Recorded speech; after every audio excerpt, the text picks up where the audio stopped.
मित्रांनो, जागतिक कीर्तीचे कवी रवींद्रनाथ टागोर यांच्या गीतांजलीबद्दल आपण सर्वच जाणतो, पण त्यांच्या अजरामर साहित्यामागे काही अशा व्यक्ती होत्या ज्यांनी त्यांना लिहितं केलं.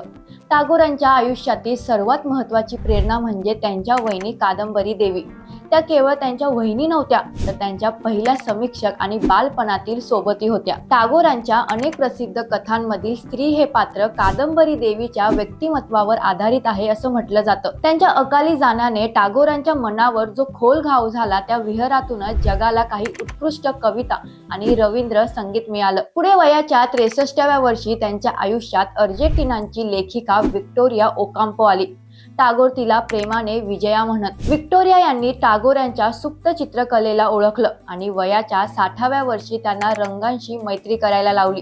टागोरांच्या आयुष्यातील ही नाती केवळ वैयक्तिक ओढ नव्हती, तर ती त्यांच्या सृजनशीलतेचा मुख्य स्रोत होती. विचार करा, जर या प्रेरणा त्यांच्या आयुष्यात नसत्या तर कदाचित आपल्याला टागोरांच्या लेखनातील ती सखोलता अनुभवता आली नसती. मित्रांनो, तुम्हाला काय वाटतं? एखाद्या मोठ्या कलाकाराच्या निर्मितीमागे अशा प्रेरणादायी व्यक्तींचं असणं किती महत्त्वाचं असतं? तुमचे विचार कमेंट्समध्ये नक्की कळवा. आणि अशाच साहित्यातील आणि इतिहासातील रंजक गोष्टीसाठी आम्हाला फॉलो आणि सबस्क्राईब करायला विसरू नका.